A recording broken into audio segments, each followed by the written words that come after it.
Jug with a 49-15 victory over the Minnesota Golden Gophers up at the Metrodome in Minneapolis. And Coach Schembechler, it was a 49-15 win, yet a sluggish start. It looked like in the first quarter that game, Michigan was left back in Ann Arbor. Well, typically we kicked off and they marched right down the field and scored. And then once we moved the football, we went down and scored. However, we were called for holding, then went for a field goal and missed our first field goal of the year. So it was one of those first quarters when you figured, I hope we wake up before this game is over. It was a tough game to play, too, because of the fact you had an emotional game the week before, an emotional game coming up. Right. You were on the road. Those things all played into that, didn't it? It's very difficult to play this game. It was a tough week of practice. It's tough to sell them on the fact that this could be a tough game. I was very apprehensive about Minnesota because I felt they were capable of beating us, since they've already done it twice in my career anyway. Right. There's the little brown jug. It was ready to go, and on their first drive, it looked like they would beat you. Right. Schaffner passes out here to strain the big tight end, and they went to the corners a little bit, threw some out cuts, and then this bootleg pass, and we had him sacked, and he threw the ball off balance. But completed it clear down to our 26-yard line. And this really is the best their offense has looked in quite some time. That's right. And, of course, the great back, Darrell Thompson, ran for about 5 or 6 and then banged in for the score. I don't know. They went 76 yards or something like that. And it looked kind of easy. 5 minutes. Yeah, it looked kind of easy. And looked kind of easy. That had to worry you a little. This is Tony Bowles' first carry of the game. Breaks out for 17 yards, gets into Minnesota territory and got hit right here. And hurt his right knee.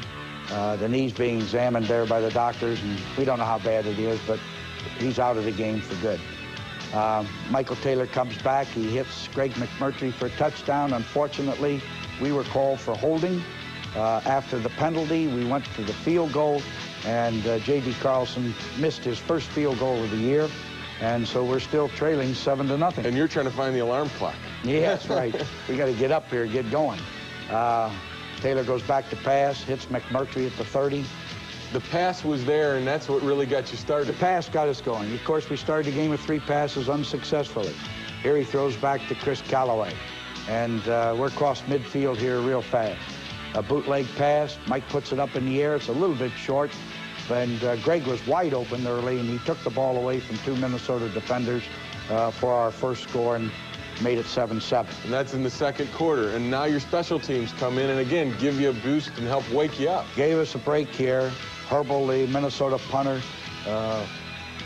punted this ball. And, of course, we've been working hard on our returns. And Trip Wellborn's a good return man. Got it out to the 40, and we're on our way again. Did you know going into the game the pass was going to be big for you? Yes. They've been passed on for over 200 yards a game average, and we thought we could throw on them. And we went to the pass here. Leroy Horde bangs inside the 30. We ran the ball pretty decently, but our passing game really got us started and made the big plays. Here he rifles on a crossing pattern to Greg McMurtry, and Greg runs it in for a touchdown. His second, actually scored 3. One was called back. This is his second of the quarter.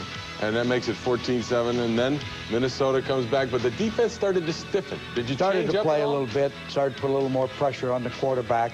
Here he looked like he fumbled the ball, but the official said that he passed it. Finally get the ball back at the 30.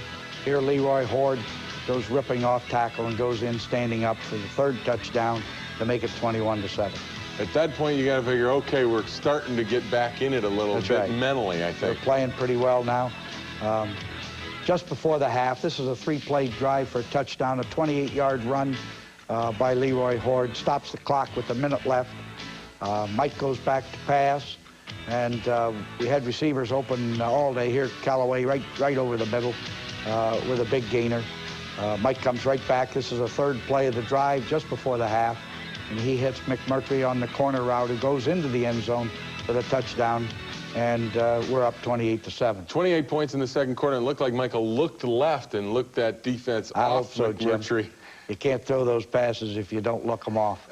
Was it a reason that he went to McMurtry more often than Callaway? Callaway didn't get the touchdowns. McMurtry got 3? Well, the next time it'll probably be Callaway instead of McMurtry. It just depends. You know, whoever's open on the routes and he goes to them. Whatever Mike's reads are. Mike's good at reading the secondaries and knowing where to throw the ball. He doesn't make very many mistakes in that. We'll be back and we'll take a look at the second half highlights. But first, we'll hear from Greg McMurtry, who talks about the Wolverines' slow start against Minnesota. Hey, we came out a little sluggish, and I think everyone realized that, hey, we can't let this one slip away, and we turned around in the second quarter and started playing the way we had to play. We basically just took the passes when they gave it to us, and that was a lot of times today, and we got some big plays, and Mike was throwing exceptionally well today, and fortunately, we came out and with some big plays, like I said, and came out with a big victory.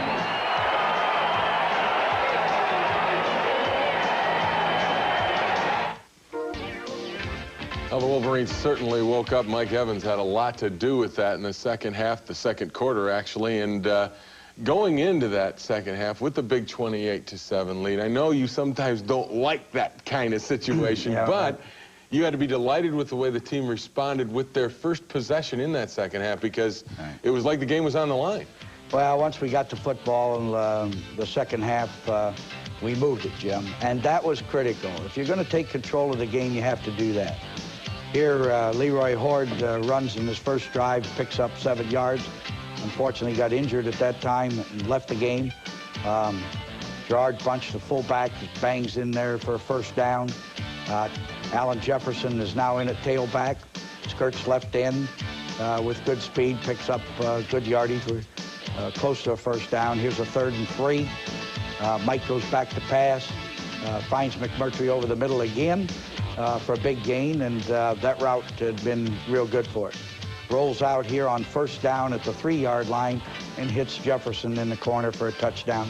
So we took the ball on the second half kickoff, went down to score to make it 35-7. 4 touchdown passes in the game for Michael Taylor, ties a Michigan record, and then they started to come back with their young quarterback. Well, they got field position on us here at the 38-yard line and threw over the middle of their tight end again and got down in there close. We had a 4th down and 1. They ran the option play with Fleetwood in at quarterback now, and he picked up a first down. And then finally, Fleetwood went in for the touchdown on the option. They went for the 2-point play and got it as he scrambled in for the touchdown, so it's 35-15. The one thing you did do in the second half, and here's an indication, is the pass was still there, and yet you went ahead and banged away with the run. We ran the football quite a bit. This is Jefferson on another good run. He came in and when Horde got hurt and was a 3rd tailback and did a remarkably good job. Mike comes out here and throws to Callaway for a first down, and we're moving the ball real well, Jim. 3rd and 6, gives the ball to Alan Jefferson, who breaks outside, bangs into the end zone for a touchdown, and it's 42-15. And again, that had to be another drive that, you were very pleased with, because this game, while it had gotten away a little bit, you guys were still playing and concentrating hard. Oh, yeah, we were working hard and doing a good job. Jefferson here in the wishbone. We have John Vaughn in here at tailback now, young redshirt freshman, and he runs past the 30 for another first down. Maybe a little look at the future? Well, give him a chance to play here. Elvis Gerback hits Desmond Howard. That's St. Joe High School in Cleveland to St. Joe High School in Cleveland for a touchdown. Big win for you. You win the Brown Jug. You take it home, and that's important. A lot of people have lost the tradition of the Brown Jug, and yet you really realize how important it is when you lose it, I think. That's right. You never really realize until somebody comes over and takes it after they've beaten you. Then you find out that these trophies do mean something. And, the Little Brown Jug is the oldest trophy, I think, of any in the country, played between 2 schools.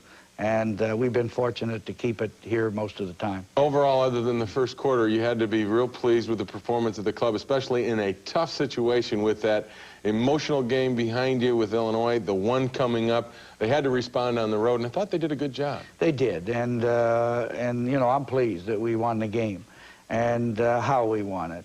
Of course, we slow started again. I don't like that.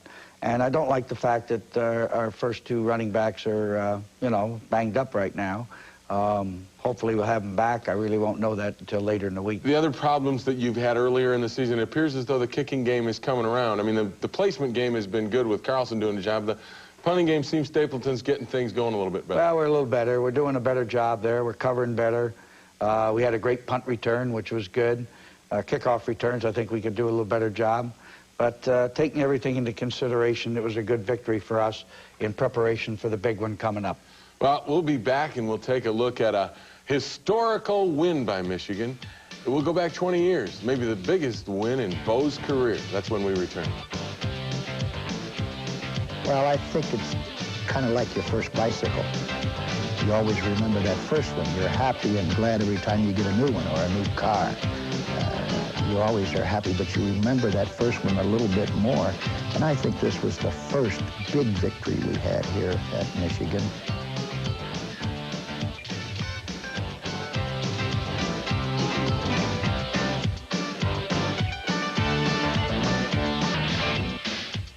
"20 years ago this week, one of the most memorable events in Michigan football history took place.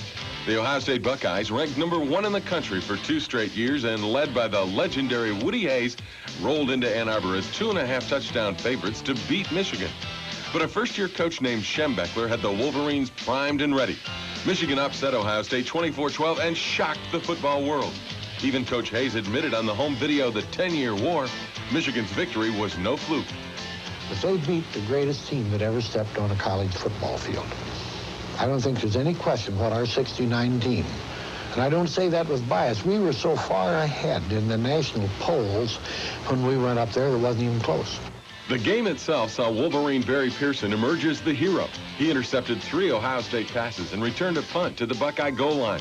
From a player's perspective, matching Ohio State play for play made the difference. We didn't let them get away with anything. So, you know, they didn't put 2 on the board and then you're behind trying to play catch up. We scored, they scored, we scored, and then we scored again. And like I said, the big thing was the interceptions and the punt returns that put us down in a position where we could just get on top. And then now, you know, once we got on top, hey, you know, we got something going here.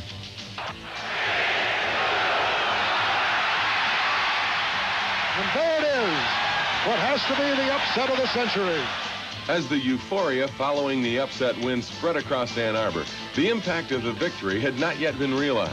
2 assistant coaches who still work with Bo on his staff enjoyed that moment with the rest of the Michigan family. And they've also had 20 years to reflect on what that one game meant to the Michigan program.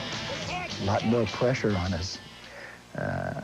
Expectations become so much greater, so much quicker because we were able to win that game and go to the Rose Bowl the first year. And so ever since that time now, we've been expected to compete every year, never have a letdown, always be on top. And so it's put added pressure on everybody, and particularly on the kids. Oh, it's like any business. It gives you instant credibility. I mean, you know, you got a great program to begin with because you got the University of Michigan. You got a lot of good kids here. Then you beat Ohio State. At that time, maybe the best team in college football ever. Replay with Bo